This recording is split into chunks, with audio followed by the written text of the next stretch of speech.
To attend the 6th National Bioethics Conference in Pune, and we are very happy to have you all. And we thought we will start the first plenary of the conference. This is on palliative and end-of-life care, matters of justice and equity. And I would like to call my co-chair, Dr. Rajiv Erwadikar, who is the director of the Symbiosis School of Health Sciences. He is also an obstetrician and gynecologist. Please come.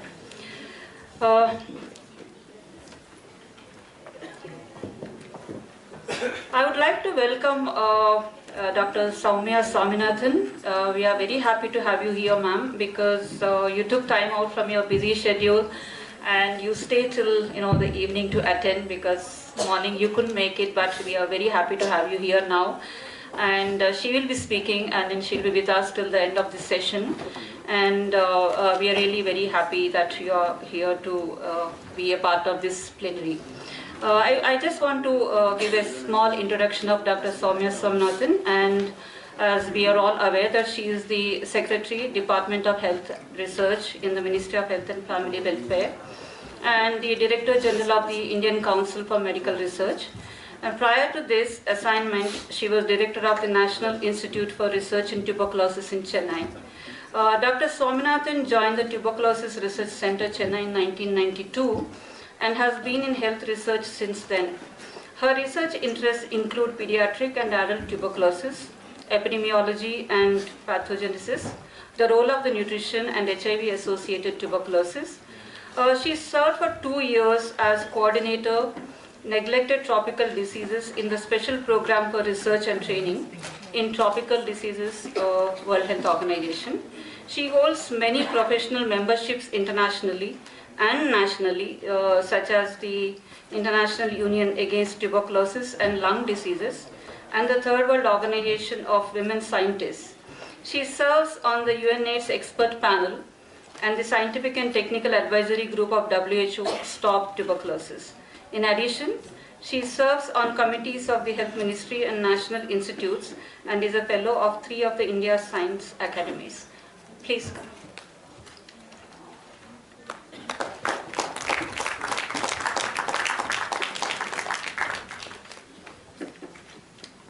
And I would like to welcome the first speaker of this plenary, Dr. Yogesh Jain.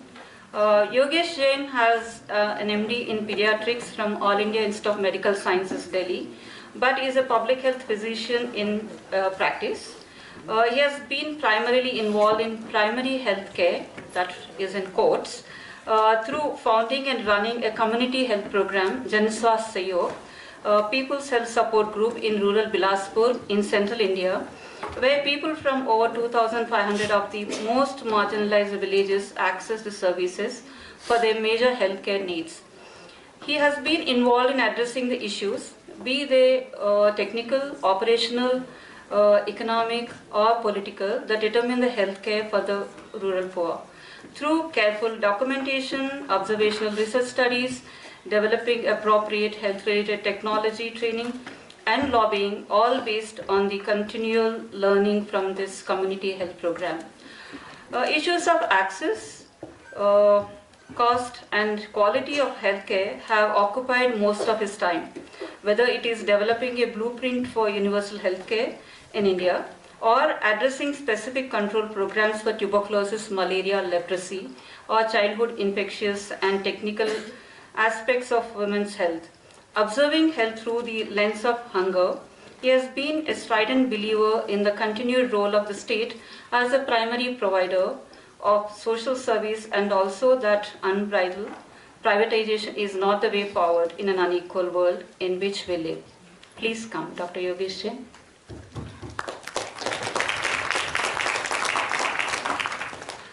And I would like to invite our third speaker, Dr. R.K. Mani. He is the CEO, Medical, and Chairman, Pulmonology, Department of Clinical Care and Sleep Medicine, Nayati Multi-Super Special Hospital, Nayati Group of Hospitals, Mathura. He is widely recognized as a champion of many innovative therapies and clinical concepts in critical care and pulmonology and sleep medicine. In 1991, he was the first to introduce and popularize the use of non-invasive ventilator support in the country. Dr. Mani is a former president of the Indian Society of Critical Care Medicine and currently the chief editor of the Indian Journal of Critical Care Medicine. He has published close to 50 articles. He is best known for his seminal work on the ethical and legal issues around end-of-life care for the critically ill. He recently contributed to the development of quality indices of end-of-life care for certification by the National Accreditation Board for Hospitals. Thank you, you're already here. The fourth speaker, he's not here, but we will have his presentation and he might come on Skype so that if we have time for the questions and answers, and then he can respond to them. Dr. C.P.K. George is Associate Professor of Philosophy at the Department of Humanities and Social Sciences at IIT Mumbai. Specializing in contemporary continental philosophy, he writes from a phenomenological vantage point on themes as varied as development, technology, pain and dying, political ethics, and subjectivity, focusing specifically on Indian non-Western contexts. He is author of Development in the Global South and co-editor of Cultural Ontology of the Self in Pain. He's not there, but we can give one applaud for him too.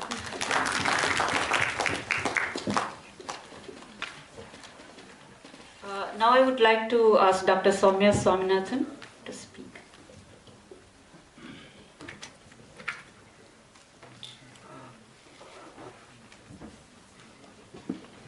Thank you very much, Sarojini, for the introduction, and thanks to the organizers, Amar and others.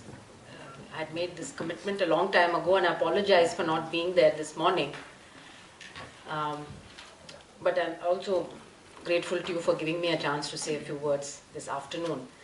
I enjoyed the session this morning and I'm looking forward to listening to our other eminent speakers today. Now, I think ethics today is in medical practice or in the whole area of healthcare is more important than ever. And it's the responsibility of each one of us to speak about it and write about it and to see that the discussion and debate continues, it's balanced, and that the different voices that need to be heard are heard. And I realize that many people here are doing exactly that, working in the field and the voice of the less powerful and the marginalized. So the ICMR is very much committed to those goals and to those principles. And many of you know that we were one of the first, globally to come out with the guidelines for the ethical conduct of biomedical and health research, and our guidelines are accepted internationally, globally benchmarked, and many countries accept the ICMR ethics guidelines, including the US and Europe and so on. Now these were last revised in the year 2000, and therefore we have now gone through an extensive process of revision of those guidelines. They were up on our website for a couple of months. We've had some regional consultations and many of you have attended those.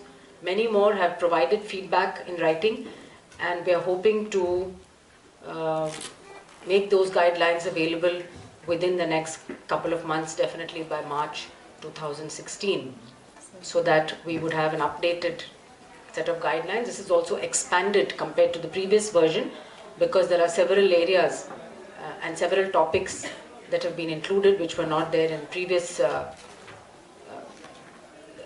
in the previous version, including things like how do you deal with biobanks, data repositories, sharing of data, informed consent for people who've had their biological specimens stored. What are the kinds of issues that come up when you want to retrospectively look at samples for something completely unrelated with the original intent of the research.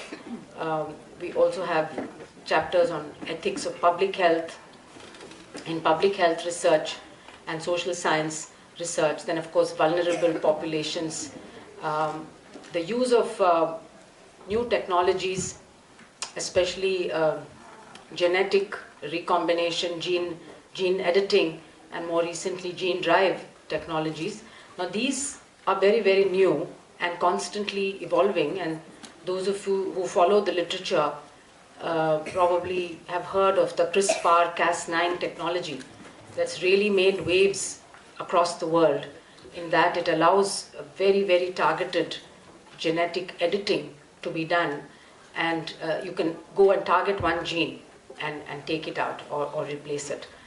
And this offers the potential, an immense potential, to actually cure some of the single gene mutation diseases that we know of, like sickle cell disease, for example. I mean, this is the potential.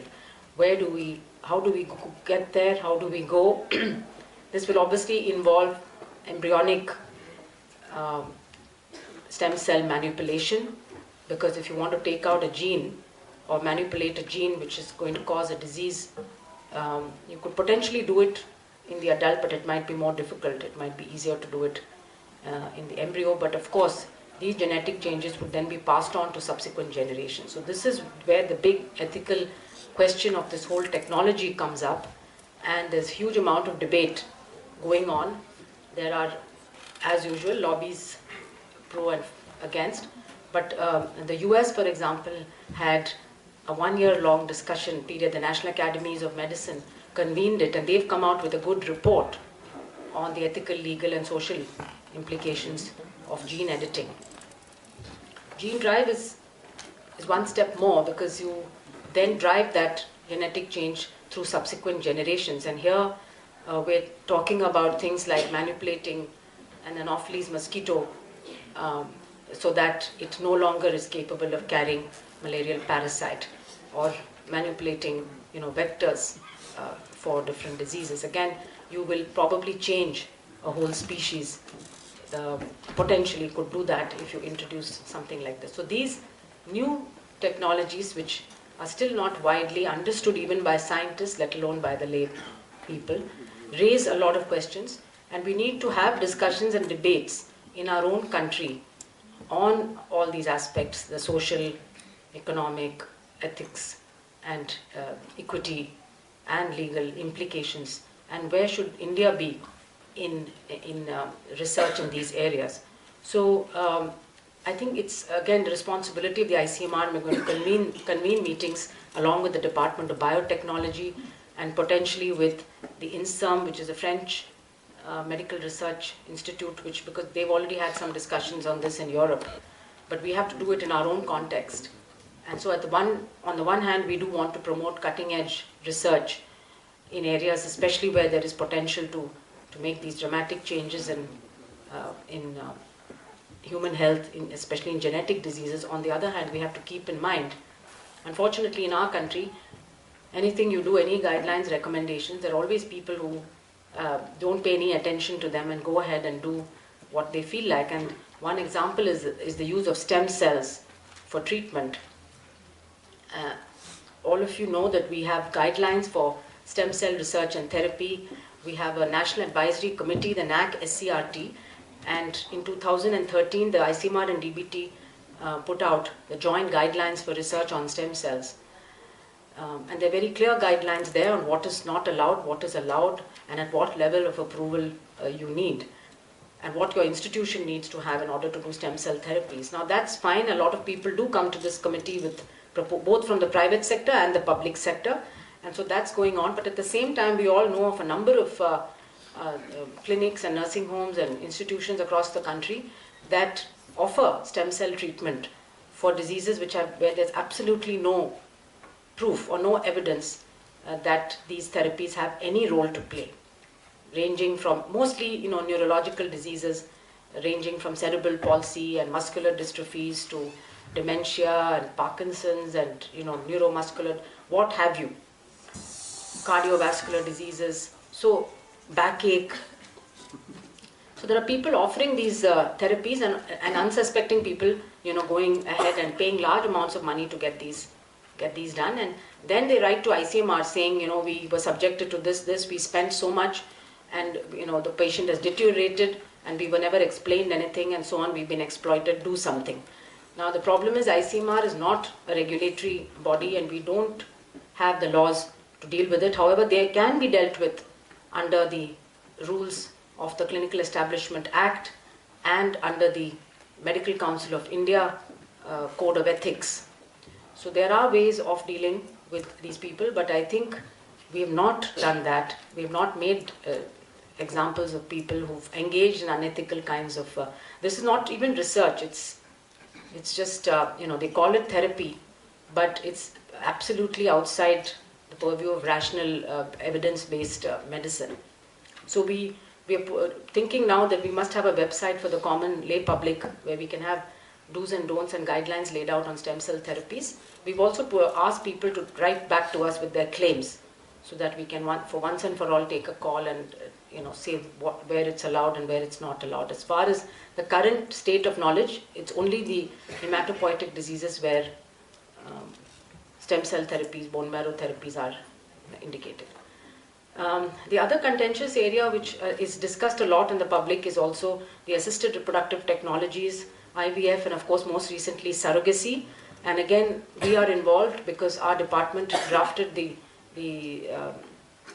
surrogacy bill, which is now before Parliament, which basically aims to completely control surrogacy and restrict it to very rare situation where all other options have failed for a married couple, and completely ban commercial surrogacy, so allowing basically what is called altruistic surrogacy.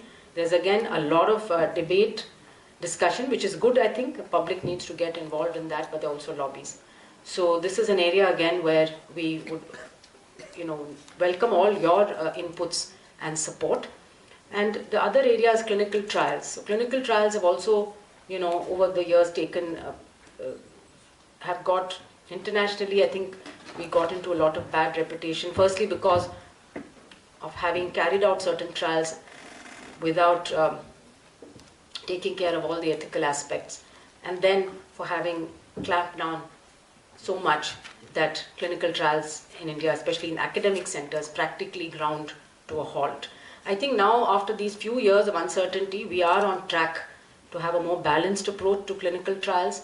So we will still have very strict regulations around the new chemical entities and new drugs, those which will be overseen by the DCGI, but a number of other trials which do not involve new drugs and are conducted mainly in our academic centers and public.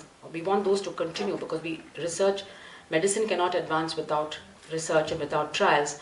But what that really means is that we need very strong institutional ethics committees to oversee, because one CDSCO, one DCGI sitting in Delhi cannot oversee the thousands of trials that occur across the country. They don't have the wherewithal or the capacity. Institutional ethics committees have to be strengthened. And this is where again we have a huge task ahead of us.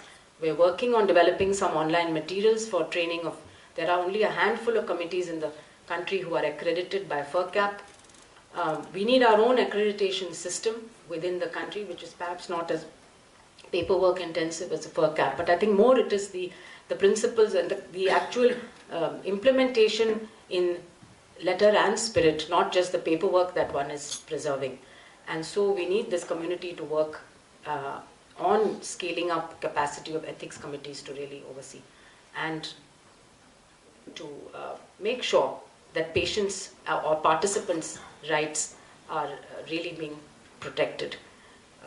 So I think with that I will again say how happy I am to be here and at least to get some feedback from all of you, both listening to the lectures as well as in informal discussions that I've had today. In fact, the morning session was very nice because I listened to 3 talks on tuberculosis, malaria and occupational health from the point of view of the community and what's happening to patients and also to health workers.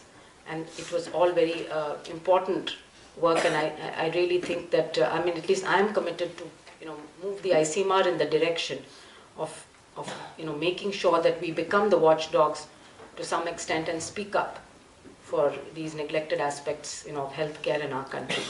So I congratulate also the IGME for having entered their 25th year and wish you another 25 years of success. Thank you very much.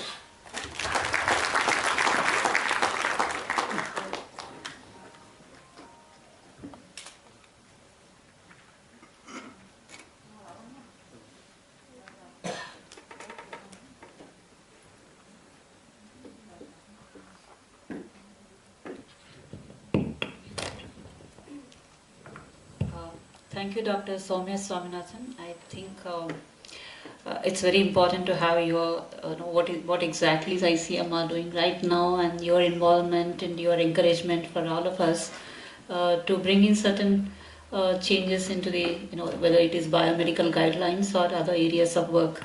I would like to ask the first speaker, Dr. I'm indeed privileged and a little bit intrigued also to be asked to speak on a relatively on a clearly political topic in health, that is to discuss on issues of palliative and end of life care in an unequal and an unjust world. Next. My point of reference is I would like to mention here, even in spite of the very laudatory introduction, that I was trained as a pediatrician and then a child oncologist in one of the premier institutes of the country, and then went on to, now I'm involved in doing being a generalist in an area which is clearly has a lot of inequality and that is because of injustice. Next. And where in the work that I do, I find among physicians who also work in very humanized healthcare situations that they are hell-bent on curative intent, almost to the exclusion of any other intents in providing comprehensive health care. But at the same time, when I go to the villages that I work in, I find any number of people who have been abandoned by the health system after having been diagnosed to have an illness which is not where cure is not possible. And this, I can at least count a few scenarios, and probably it makes merit to discuss some of those scenarios because they add on to more than what is just cancer or HIV as clinical problems. So I could count count a few people who have an HIV infection with multi-drug resistant tuberculosis, who are on second-line drugs for tuberculosis, and probably you all know that the best results with MDR tuberculosis on treatment is not more than 50 to 60% in the best centers. And therefore, because we have a system of healthcare, our tuberculosis treatment policy is such that it may be treating MDR TB, but it does not prevent MDR TB. We don't still have very favorable systems to prevent MDR TB. So we'll be having many people who would be having MDR tuberculosis and who would be put on treatment and would fail on that treatment, or would be developing such disabling side effects that they would drop out of treatment. Or I would see people with post-tubercular bronchiectasis and fibrothorax, coughing continuously, charpai bound, and slowly, wasting away to death. Or people with spinal cord injury after a motorcycle fall, resulting in paraplegia and being bed-bound for life, or with the indwelling catheter.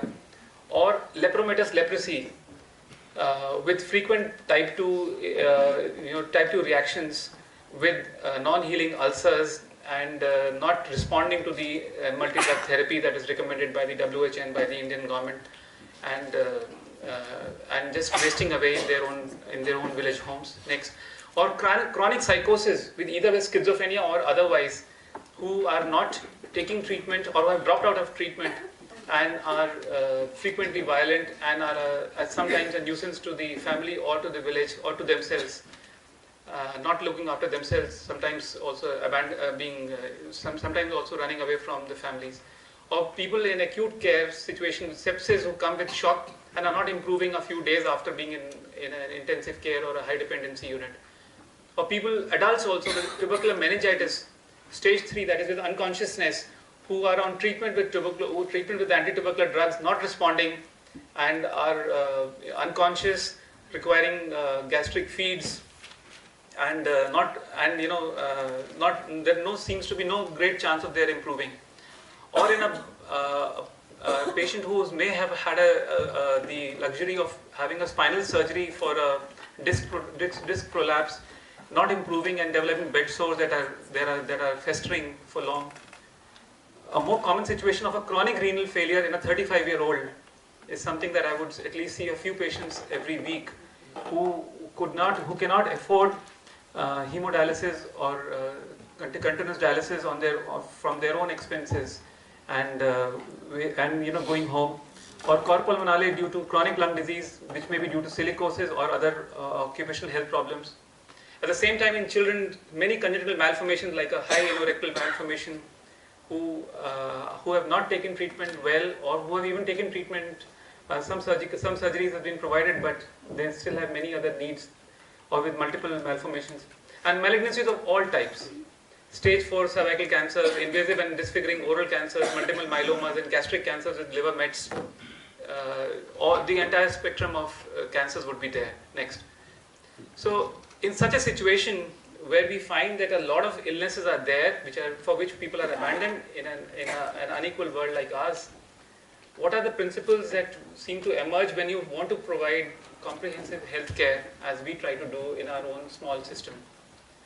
So I've outlined four principles that we seem to have learned from this work.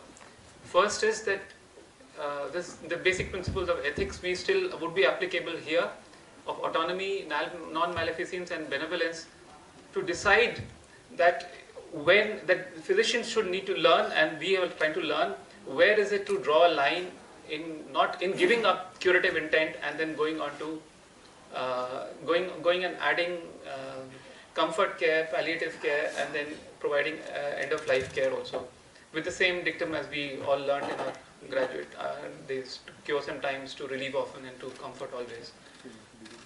At the same time, we feel that the yardsticks for choosing technology that we want to provide in palliative care in such a world would have to be the same as that on the grounds of equity. Yet we would need to use a grid of value and cost, where we would need to count which are the high value but low cost, or even high value and high cost interventions coming before low value and high cost intervention. I'll use some of the examples in a subsequent slide.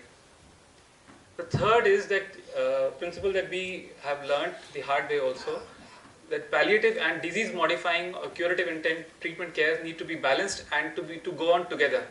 The classic example of being HIV, where you can't be giving ART without symptomatic care, care for symptoms being there. Either way, they have to both happen together, and they feed into each other. And this has to continue, and for many other illnesses, and I'll use the example of tuberculosis later. Yeah. And finally, I feel that in a situation like ours, with so much of inequality, with 69% of the country being rural, treatment would have to be predominantly home-based. It cannot be an institution-based care if we are serious about care. Here, next. So in this crowded slide, I'm trying to put the matrix of cost and impact of therapy, and trying to put technologies in that for us to choose from the green column, highlighted technologies first. So here I would say you can see renal transplant and hemodialysis or peritoneal dialysis do come in, and I'm going to argue later that this should be part of care for all the people who have chronic renal failure below a certain age, I think, or even home oxygen therapy, as opposed to treatment that are marked as red. And this would be something that we could discuss, but developing such a grid would be useful. Next. But for us, I would like to summarize these guiding principles with one practical definition, which would be where I would like to distinguish between situations which are high resource and those which are low resource.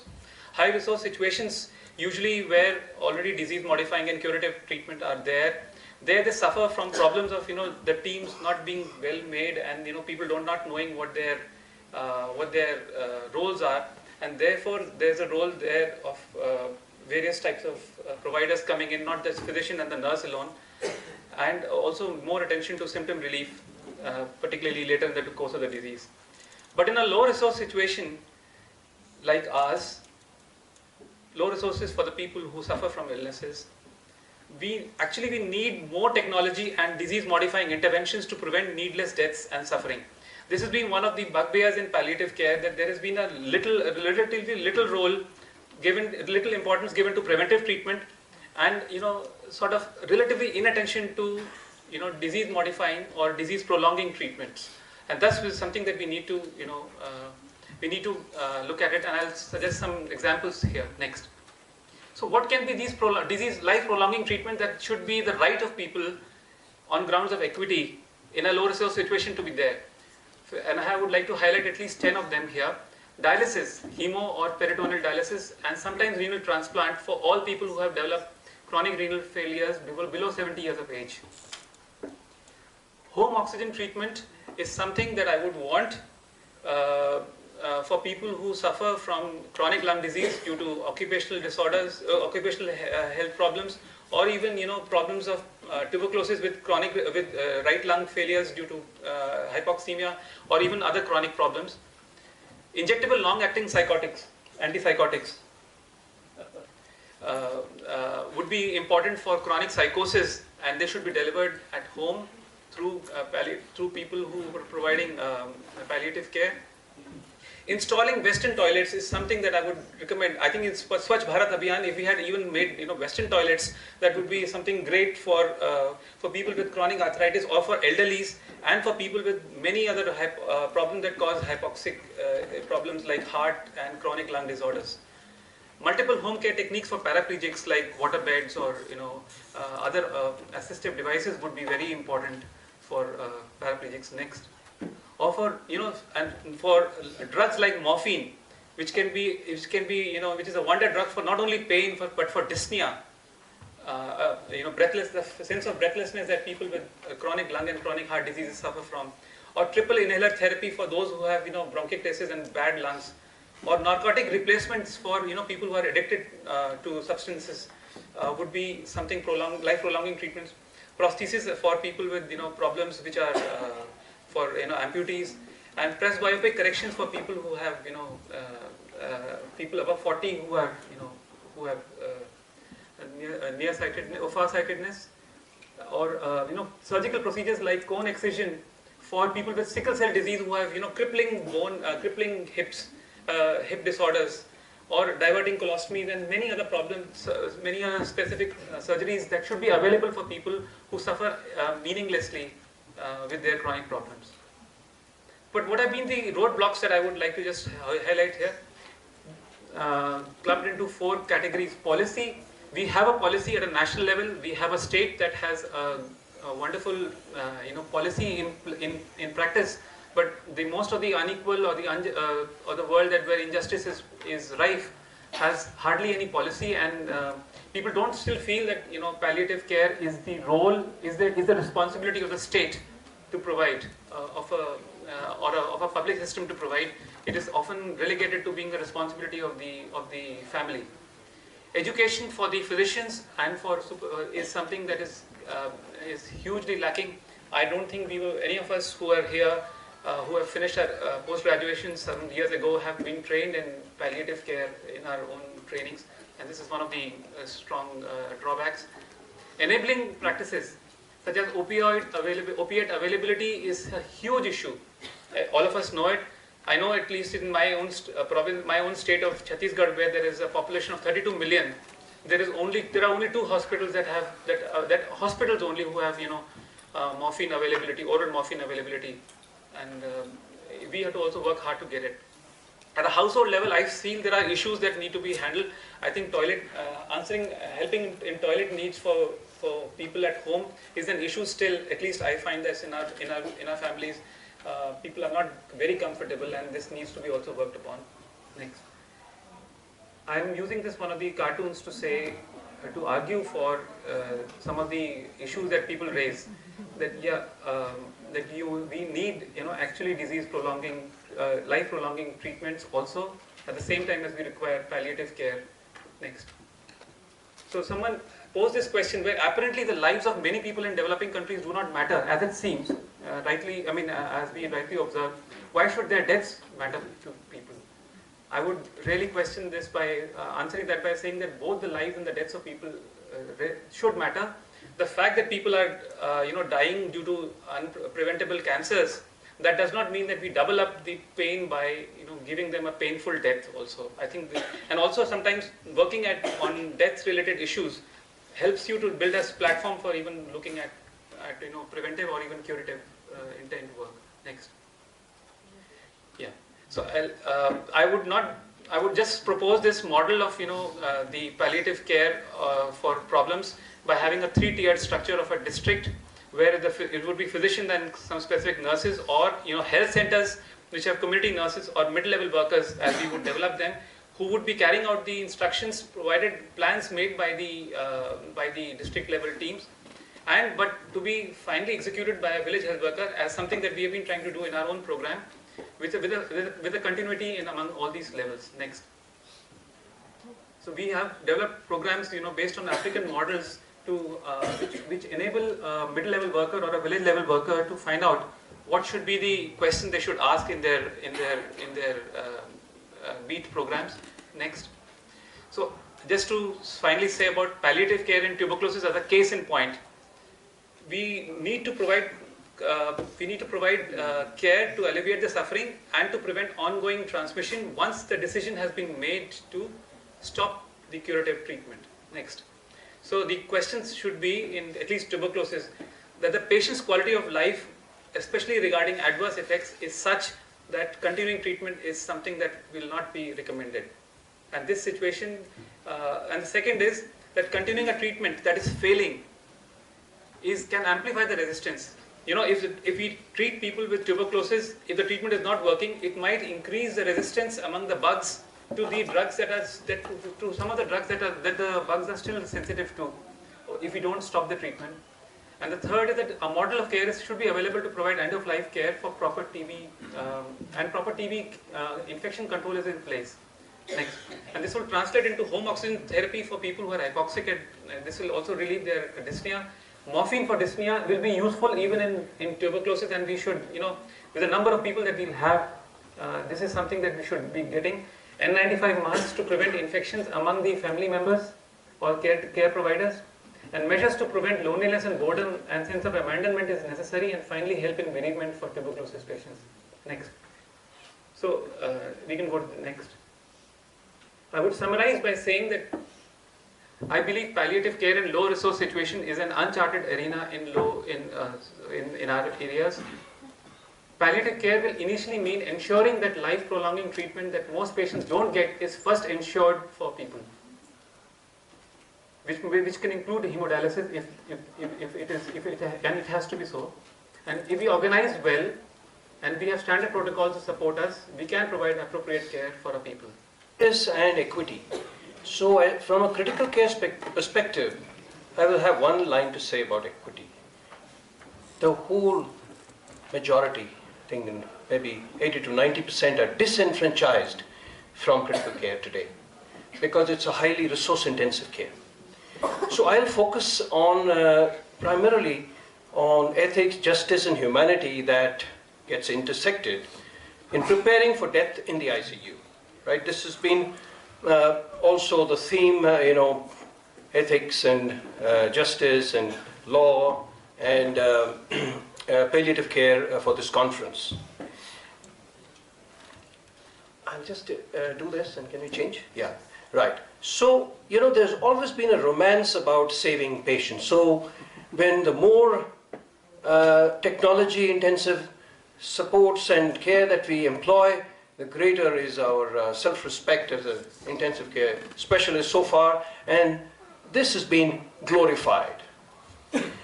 However, the miracle of modern medicine is a myth, and it does work very well for many, but doesn't work so well for many. So we must be conscious of that. And death is a reality nowadays, and most urban situations and smaller cities, deaths nowadays happen in a hospital or in the ICU, this can usually be anticipated.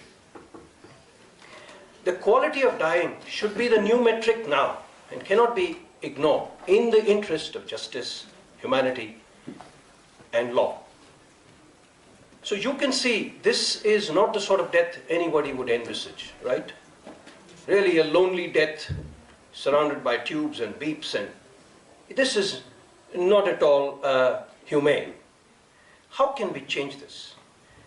We can focus on the way to die. And this is equal to everybody. This has to be done with wisdom, with caring, and with science. So we had to focus on appropriateness of therapies, taking a cue from my previous speaker, Dr. J. So new metrics such as quality of death and dying and quality of communication and family satisfaction score have to be integrated. And we have to know how to let die. So reducing futile treatment burdens or life support limitation is vital to practicing high quality medicine. Because how people die remains in the memories of those who live on, said Cecilia Saunders, the founder of the hospice movement. So death can be in comfort. This is one of my patients who we have had a good discussion with, and she's smiling, surrounded by her children who have come from all parts of the globe. So what matters in the end, so many have written. This is Atul Gawande's book, which became very famous. Then I want to ask doctors here and all caregivers here, what we go through when a patient is facing death. We have all talked from the patient perspective. What about the doctor? So I first have to clarify to myself, we have to remove all cobwebs, we have to remove all preconditioning from the brain and say to oneself, I'm dealing with a person, not a disease, not a hospital bed, okay? Not a sort of ICU. Because freedom is important to me. And so it is the most important thing to me, and so let me be. This is a fundamental requirement. So what principles guide me as a doctor when we have to respect patients' freedoms? I can help but cannot force my decisions. I can enable realistic choices to be made, goals to be set, and I must try to function in the best interest of my patient. These are what I tell myself. This is what we used to be in the latter part of the 19th century when a breast surgery is being done, holding her down, forcing her to subject herself to this torture because we had a paternalistic attitude. I know best. However, we've come a long way since. I may not know best. And when we consent to something, we also have the right to refuse. And right of refusal is inherent. It is inherent in common law, it is inherent in criminal law, in tort law, whatever you call it. Okay, it's inherent. Therefore, that has to be respected, whether it is rational, irrational, or with no reason at all. But then how does one know when to stop more treatment? This is a crucial question, but this is a question which cannot be ignored, nor brushed under the carpet, nor say it's too difficult so I won't make it. We are called upon to make it every day. Through an iterative process called shared decision making. This is the method which can integrate all these principles of ethics and justice and law and humanity and science. So this is the art of personalized medicine. So I talk about what I know best, that is science and what prognosis and what we can offer, and patient and the family talks about what they know best, about their own values, wishes, and what suits them best. So these two have to come together. The two experts have to come together in the middle. In one extreme, we have a paternalism or parentalism where doctor knows best, he is God, he does everything, he's in control. But the other end, there is autonomy. Autonomy doesn't mean the patient dictates his treatment because he's not fully empowered. Not only that, we have a fiduciary responsibility to act in beneficence and in non-maleficence. And therefore, we have to come in the middle to a shared decision-making model. This is the present-day world consensus.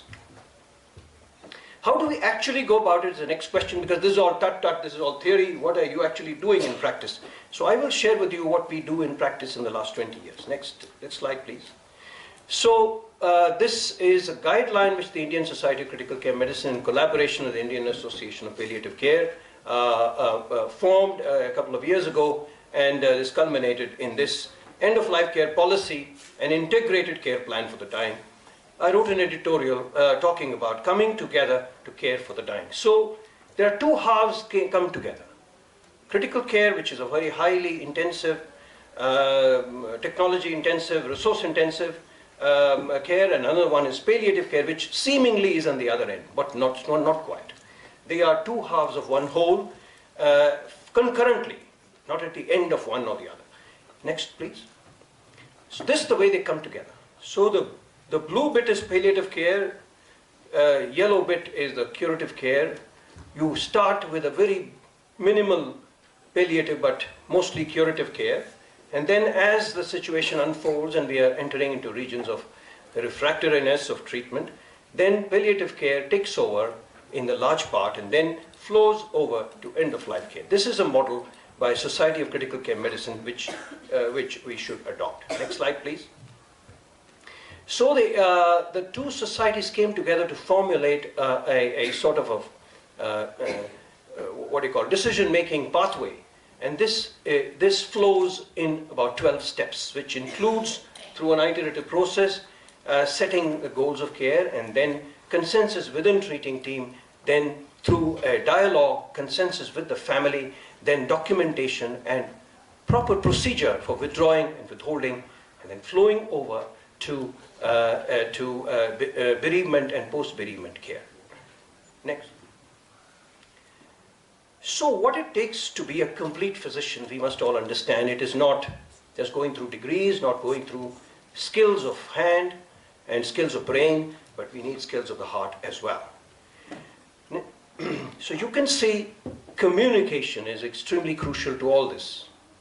To come together, to negotiate a certain strategy which is in the best interest is like this. The painting shows how the doctor has a body language which is so caring and with so much patience and listening. Next slide. Communication is the key, apart from, of course, the palliative, the sensible palliative symptomatic care.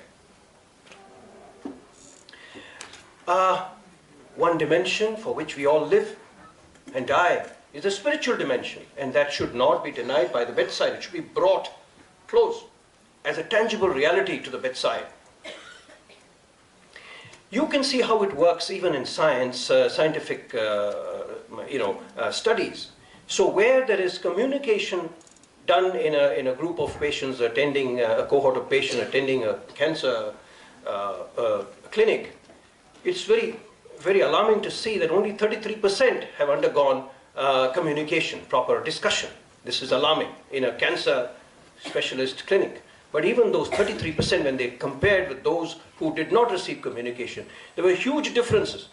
Contrary to what we believe, if we openly discuss death and dying, there will be anxieties increased within the patient and family. It is untrue. In reality, it actually decreases. And then post-traumatic stress disorders come down, and then discussions improve, and then advanced care planning improves. Yeah. You can see end-of-life discussions in such an anticipatory manner reduces human suffering, also reduces excessive, disproportionate treatment towards the end of life.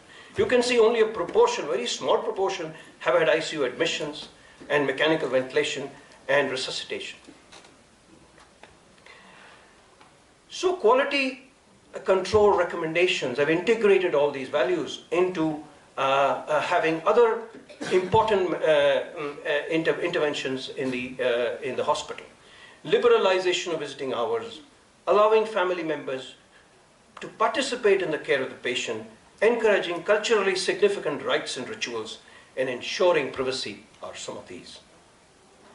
Are there any legal concerns is the next question. We always use the law and legal procedure as a shield from these difficult dilemmas, shield us from thinking, from introspection, and actions which are ethically and scientifically based. So we lose integrity when we just talk about law. Next slide. Can be no law against honest disclosure and sensitive truth-telling anyway. There can be no law against preparing the patient and family for death. There can be no law that would prohibit stopping of burdensome treatments and continuing with futile treatments. What of euthanasia? I think most of euthanasia debate is in this country is rooted in ignorance, that's all. We do not understand the definition of euthanasia. We paint everything from DNR to withholding to withdrawing to active killing in one term, euthanasia. This is a complete perversion of truth. Legal aspects are therefore played up too much, and then this pro-life aspect is played up too much, so it precludes us from looking at a dying patient, terminally ill patient, sensitively, humanely, and try and work out how to help best. So the truth is that the world has moved on. In the world, foregoing of life support takes place in full 75 to 90% of patients in the ICU in both Europe and the Americas. So I was invited to contribute to the Lancet spotlight, and I was ashamed to say that much of our legal guidance is unworkable in our midst. Based on Aruna Schonbaum case. Next slide. So we have written, also we looked very critically at the legal provisions and constitutional provisions available to us, with us. And I dare say, if we interpret correctly, we already have all these provisions, and that is another subject we'll come to later on. Advocacy is very much of importance now that we need to get on track as with the rest of the world. So professional bodies are coming together. I mentioned ISCCM and IAPC, and now Indian Association of Neurology, represented by Rup Gurshahani, we have been all together in the last 2 years and created a task force just for advocacy and to inform the government and the other intelligentsia in the society to enable a legislation. And we both wrote also in this Indian Journal of Medical Ethics, and a lot of these arguments have been placed on an evidence-based basis. And there is also writ petition by Common Cause, which pleads for advance will to be sort of lawful in this country, because there's no reason why we should respect autonomy but not advance will. It doesn't make sense. It doesn't mix. You can see what we have made some headway. We have entered this quality capturing of quality of dying in the NABH latest edition, which was published 4th edition in July. So we must have an end-of-life policy. It should be seen to be there, and it should have also the infrastructure and the training to administer end-of-life care. And it should also capture all those procedures that go into a proper end-of-life decision-making. Right. So this is a part of the requirements of the NABH. We've also gone into the public domain to keep our thoughts there and to stimulate debate. There is a worldwide end-of-life care initiative, and now the definitions are there, consensus is there on this well, because I was also part of this 35-country, more than 1,000 intensivist consensus document, so all of that, what we are doing, has got worldwide benchmarking and consensus. So there was a circular published by the Ministry of Health in May this year, last year, 2016, about end-of-life care, so-called passive euthanasia. The term itself is mistaken and outdated. However, this is started a process of debate, and the task, as I mentioned, the task force called Elicit between the three societies has come together. We have made an alternative bill which is in keeping with the rest of the world and with the basic principles of medicine, of law, of ethics, and humanity, right? So yes. So lastly, I must say, something heartfelt is written when a family goes through a terminal illness within it, and the doctors go through with all those principles of end-of-life care, and it culminates in success. You go get heartfelt Thank you. Next, last. So I would like to part with these thoughts. We must prepare the patient and family by open and compassionate discussions. And that's what ensures ethics and justice. Pay attention to patients' choices and implement them as far as possible, taking into consideration the beneficence aspect of it. Make shared decisions, use analgesics and sedation liberally, not too frugally, and don't be paranoid about the law when you're practicing medicine ethically and justly.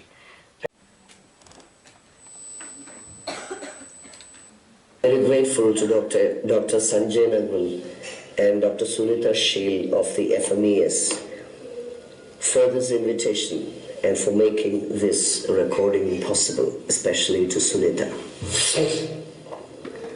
I had agreed to come for the 6th National Bioethics Conference at Pune, but I had to abandon the plan because of a recent attack of bronchitis, which is quite severe. The theme, healing and dying with dignity, is very close to my heart. And my own topic today is very much in line with this theme, that is, being well at the anticipated end of life, a philosophical meditation. Friends, I must begin with a personal anecdote. In December 2010, I was diagnosed with multiple myeloma, a cancer, a rare cancer of the plasma cells. Several aspects of this diagnosis at that time appeared to me cruel pieces of information. For example, I was told that there is no reliable curative treatment for this illness as of then. I was told that the average age at diagnosis is about 70 years, when I was only 40. I was told that the average expected survival time for this illness is about 2 to 4 years. But my doctor was very optimistic, and she emphasized that my age was in my favor, that treatment protocols could change over time, and it is important for me to take treatment seriously and improve my quality of life to take advantage of changed treatment protocols. She also said that although the illness is incurable, considered incurable, it is very responsive to treatment, and especially in its early stages. My own diagnosis was 3rd stage multiple myeloma. However, this diagnosis very often may not be considered terminal, because in places like the UK, terminally ill condition is defined as that condition which is expected to cause death in about 6 months. At the same time, we all know that terminality is quite ambiguous a condition and cannot be defined or known with certainty. Hence, loosely and broadly speaking, we must consider terminal condition as incurable and life-threatening conditions like mine. In any terminal condition or in very old age, we anticipate our own end or death. This is not an interesting way of living our lives.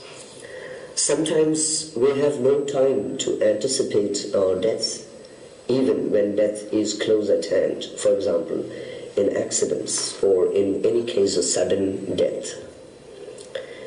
In such cases, there is no time actually to face death. Death comes like a thief. But what do we do when we actually have the time to face death? This is a question that I want to address in this talk. Is it possible to be well, living well in the face of encountering our own death? Philosopher Harry Carroll is a professor at the University of Bristol, UK. She specializes in phenomenology, which is a description of the structure of experience or consciousness. She further specializes in the phenomenology of illness. In 2006, when she had already written her first book on the phenomenology of illness, she was diagnosed with LAM, lymphangiomyomatosis, a rare terminal illness of the lungs which affects only women and which degenerates the lungs, gradually leading towards death for certain. She says that with her diagnosis, she also got a 10-year death sentence. According to Carol, illness changes everything. Illness changes my relation to myself, to others, to my world of things and objects and living beings. Illness changes others' relation to me. They may neglect me. They may overprotect me. They may also give me the right amount of care. Illness changes one how exists as a whole. The question, how do we exist is a very interesting question for phenomenological philosophers like Carol and myself. And Carol uses the philosophy of Martin Heidegger to answer this question. Heidegger says we exist by projecting possibilities continuously in all our wakeful or conscious moments. That is, he says, our present moment is made meaningful by the projection on it of meaningful possibilities. But these possibilities are not vacuous. They do not come from nowhere. They are themselves based on a past, on a history, on what has gone before us, our own background. So I can exemplify this by looking at the way this talk is going on. The next moment of this talk, I have several possibilities before me. They are open before me. For example, I can stop talking. I can depart from the script and take up maybe an anecdote, a joke. Or there are certain possibilities which impose themselves upon me so severely that I have no chance to choose or decide on them. Like, for example, I may have a bout of cough and I may have to stop talking.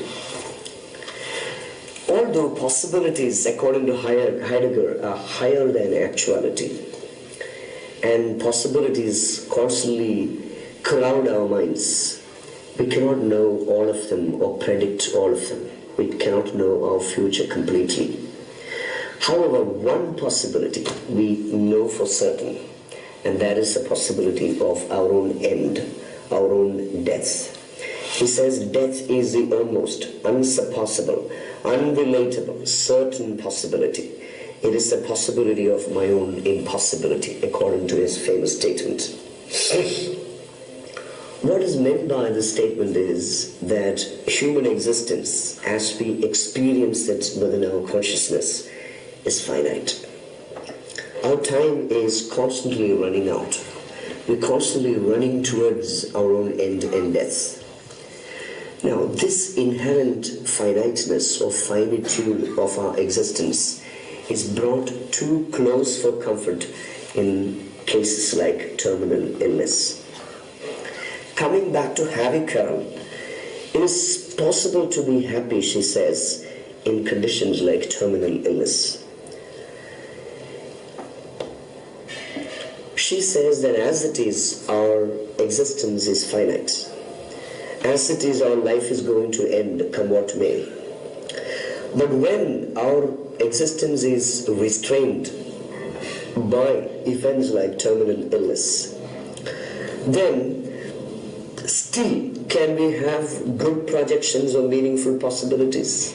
This is a question that she asks, and I suppose this question is very, very interesting and important for this conference on healing and dying with dignity.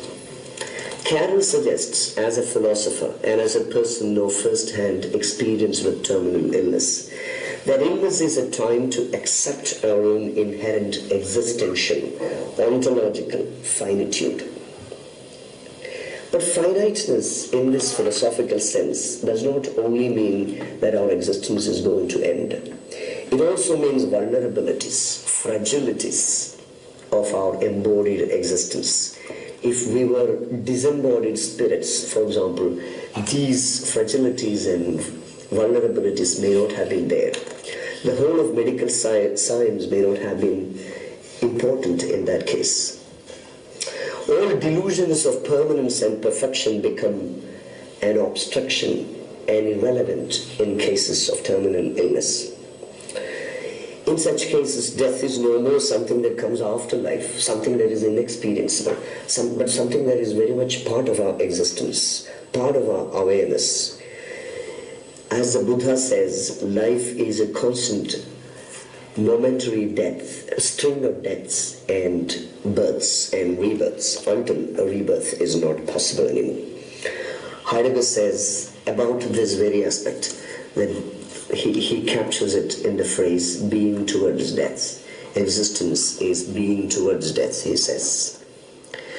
But terminal illness and very old age is not simply about finiteness. It is also about disruption of possibilities, of existential projection. For example, when I was diagnosed with illness, one significant aspect of this time in my life was I found several common aspects of my life, or common decisions and things that I did, became rather meaningless. I didn't know what to do with them. Hence I suggest that rather than speaking like Harry Carroll about happy and unhappy projection of possibilities, we must simply speak about projection of meaningful possibilities, happy or unhappy. Carroll says that it is creative construction of possibility that matters for happiness. That is creative adaptations that makes a kind of renegotiation with the body which is experiencing terminal illness, adapting to new ways of the body. For me, it is not really about happy and unhappy possibility, but it is about meaningful possibilities which are there in that condition. Because even in a healthy condition, it's not merely about happy and unhappy possibilities. Because several of the possibilities that we undertake are about meaningfulness and worthwhileness. They're not simply about, they may be painful, if they're not simply about happiness and unhappiness, but about worth and meaning. Modern medicine and modern lifestyle as such is very often about new techniques and new tricks of adaptations. These techniques are supposed to help us to evade impending death, evade our vulnerabilities, and hide them. Everyone around me, when I was diagnosed with this illness, told me that I must forget about this illness, that I must go on with life as nothing has happened. Heidegger and existential philosophers in general say that there's nothing more freeing, more liberating than accepting our fragilities and our vulnerabilities. It is actually a freedom from all delusions. In fact, several aspects of our existence becomes really experienceable not when existence goes on smoothly, but when existence is disrupted, as in terminal illness. In fact, this is exactly what Harry Carroll does when she was diagnosed with LAM. She learned to accept, she says, help from others rather than saying no thanks to them. She learned never to ask why me. She learned to see randomness in existence and reality as a whole rather than purpose or design as we are taught to see them. She learned not to think that things could have been different for her. Now, my last point is medical professionals who are before me in the audience can help terminal patients to live well by making meaningful existential projections. The possibilities offered by modern medicine are not simply about adapting to the delusion of not dying.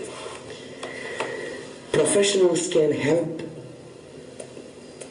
patients to accept their own vulnerabilities and fragilities as ill persons, and they themselves can respond to them accordingly, not by making their vulnerabilities very conspicuous and unbearable, but by helping them accept and live with them. in the ways they deal with them, in the kind of medical treatment that they prescribe, in the questions they ask, in their very body language. All these medical professionals of different varieties can help patients to cope with their terminal condition. So being well in illness is not particularly about being happy or sad, but it's about being able to project meaningful possibilities. One last point is, in our context in India, there are many culturally and religiously embedded practices of accepting our mortality much more easily than in the modern scientific civilization. For example, today a lot of talk is there about the Jain practice of Santara. There is the Hindu practice of refusing treatment when death is thought to be unavoidable. There is the general dislike for people in our culture about unnecessarily prolonging through the technologization of the body in dying persons without any hope of surviving. Now, according to me, it is important to be sensitive to these culturally significant differences and to deal with people according to these differences if we want to practice our profession in an ethically significant manner. This is increasingly being recognized in contemporary medical ethics. Modern professionalism often simplifies things and suggests a universal, one-size-fits-all kind of approach for every person. Such an approach is disenabling. It treats the individual as a universal specimen when they are not. They are culturally specific. They are individually specific, even over and above cultures. Such approach removes from people's world genuine possibilities of facing their own material, their own bodily condition, their own vulnerabilities and fragilities. I end with a quotation from Harry Carroll. After she was diagnosed with LAM, I learned to be less controlling and more accepting of my inability to do things, my inability to be. Within this inability, I found an ability to be unable, to face myself as unable and to embrace this unable self of mine. Thank you. Information and insight into varied aspects of palliative care, end-of-life care. The floor is now open for discussions and questions from the audience. Just to set the ball rolling, not a question, ma'am, but just a point for discussion with Dr. Soumya since is here. Madam, you mentioned about ethics and the ethics being framed by the ICMR. And as a former member of the Board of Governors of the MCI, we have this Code of Ethics which was formulated on 6th April 2002 and subsequently modified a decade later. There's a fair degree of overlap between the two ethics.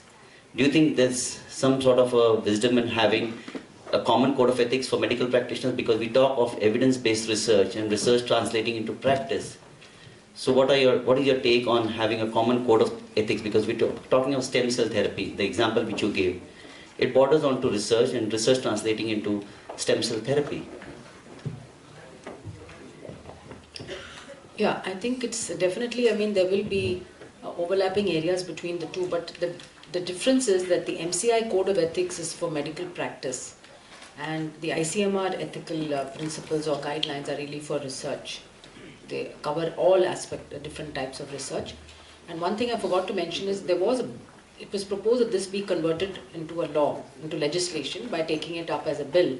And this bill was formulated a long time ago and it's as usual being going around departments. But I think now we've got to the point where we've convinced the government that there needs to be a bill so that this can actually be regulated, because guidelines don't have teeth and therefore we would just have to depend on the goodwill of people. So we're hoping that this, at least in 2017, that bill could be introduced in Parliament.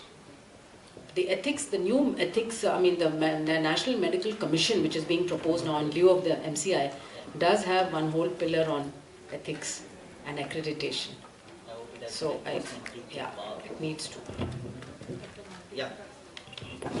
Dr. Swaminathan, I'm sorry to ask you a specific question, but why didn't you take a suo moto stand on a chap in Rudrapur who wanted to inject stem cells into brain dead people and bring them to life?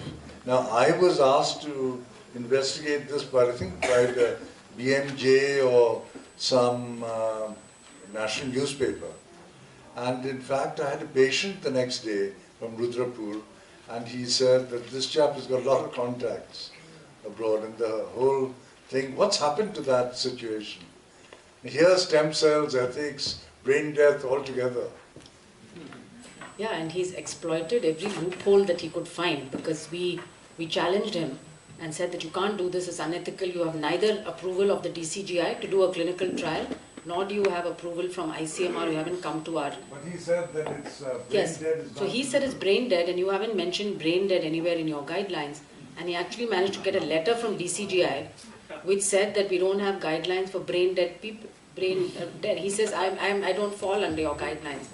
And so, unfortunately, he had sent his clinical trial to the Clinical Trial Registry of India. We de-recognize that. We have not registered his clinical trial. But he never came to the stem cell committee or anything, because he says that you only talk about living people. So then I sent in writing a letter both to the MCI and to the DCGI, and I spoke to the health secretary also and sent in writing saying that you need to take action on him with the existing laws of the land, because he's practicing unethical medicine. The arms that can act are either the Medical Council of India or under the Clinical Establishment Act, the health department can go and shut him down. But we need to do that to a few people, and I feel strongly that the message should be sent, but for whatever reason it's not happened. But what the DCGI has done is formulate some teams of experts to go and investigate 3 or 4 other hospitals where we have a lot of complaints that we have received from the general public, again all on stem cell therapies.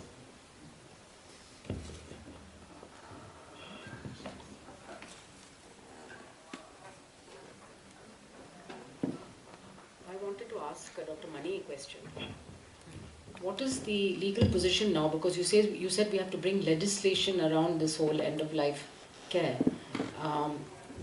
What is the legal position now? Are doctors afraid of being prosecuted or taken to task? Because nowadays you also find people attacking doctors and all that. So the IMA has become rather defensive about that.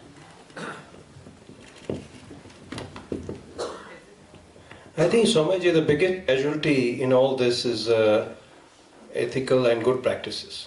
We either become defensive practitioners, or we downright escape these dilemmas through making a lama or something. Left again medical advice, the biggest crime perpetrated on the society and accepted too. So what has happened is legal lacuna has become the reason for illegal practices, and with impunity. So we think there's an urgent requirement to have fundamentals of ethics codified into law so that it's actionable. So what has happened is all this is culminated in end-of-life issues for which enough inputs have not been given either to the law ministry or to the health ministry. So they have got very little reference points. The only thing has been a 40-year vegetative state of Aruna Schonbach, which is hardly the realistic thing on day-to-day practice. So we have pronounced on such a situation as whether it's pro-life or anti-life to have an end-of-life decision on a patient like Aruna Schonbach, but ignore a multitude, 99%, where decisions have to be taken fairly early, not having 40 years on your hands. So this fundamental has been ignored, and as I said, all of it, if you wrap up everything, all the issues under one term of euthanasia, you understand very little. In fact, we have gone so far as to say DNR and euthanasia are synonymous, which is a complete perversion of truth. Because in the whole spectrum of limitations of treatment, limitation treatment is inevitable. It's inevitable all over the world. DNR is the simplest and the least confusing element of this limitation, and euthanasia is at the other extreme end, where very few countries in the world have legislations regulating it. So the in-between, which is the majority, we have no law, no case law. We quote so much the Gyan Kaur versus the state of Punjab, which is not about an end-of-life issue at all. It is about a bride-burning issue, right? So we got, that is only case law. We don't have a case law referring to a ventilated patient where a life support is removed, as in the American laws, which started in 1970s. The Karen Quinlan case is about a ventilated patient. The Nancy Cruzan case in 1990 is about a ventilated patient where you take out. And Terry Xiao is again the same patient where you're taking out artificial nutrition. So we have no case law. We have no clear contemporaneous definitions which are guiding us. There is no expert committee, which is culled out all the evidence bases and feeding the government. So we are handicapped, and we need to redress this issue very quickly. May I just ask a question? This is actually to the tension between Yogesh's point and Mani's point and the gentleman on the video. See, on the one hand, the problem is that, let me try and phrase it, I'm not sure exactly how to do it. The problem is that medicine is not a stationary field. There are always changes in the possibilities which medicine brings to the treatment of illnesses, which are both terminal and otherwise. It's so with cancer, it's so with so many other diseases. On the other hand, if you look at the situation in India, the social processes are under a certain degree of torsion or tension in trying to figure out what is the best way to live. And it is that torsion is given force by all the developmental ways of thinking about how to improve life, etc. So you end up with both doctors and with the family of the caregiver and the patient not being able to actually come to a firm ground from which to take a decision. You know, there's that slipperiness where you really don't know whether you can live if you want to or cannot, and you're getting all kinds of information around you. Some of it is true, some of it is false, and you also don't want to, it's a tremendously, it's a kind of impasse which you arrive at every time, and that's what I think is the issue. It's not simply a question of we must do this or we must do the other, but that we must and we actually can't. We are stuck in that bind.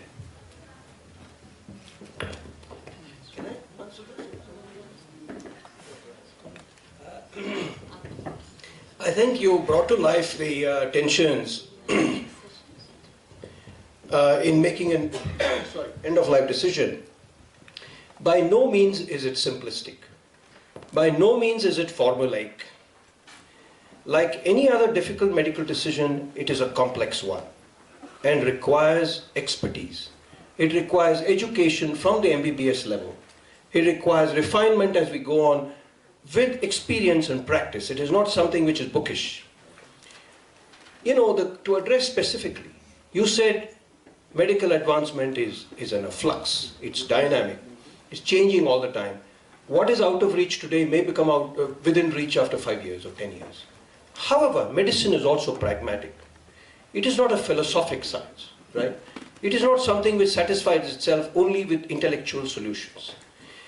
Medicine has to have outcome benefits. It's not enough to have a plausibility or a theory or a physiological logic.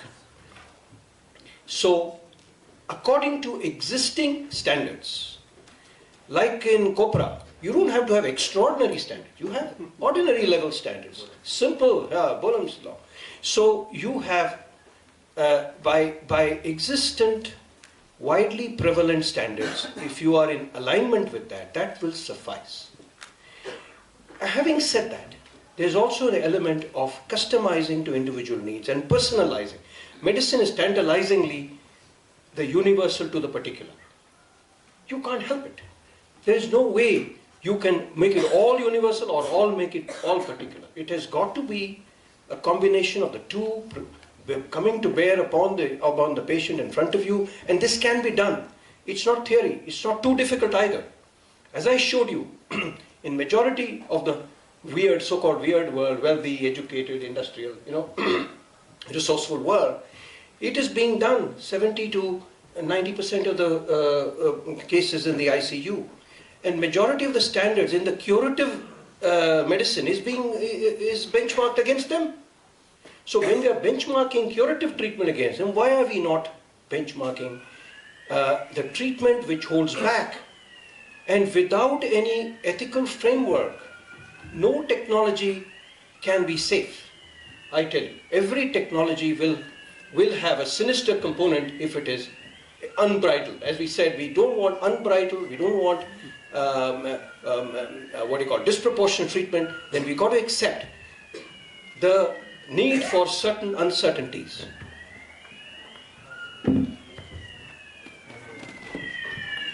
Sorry, we are running late and we won't be able to take any further questions. Can this be the last question for sure?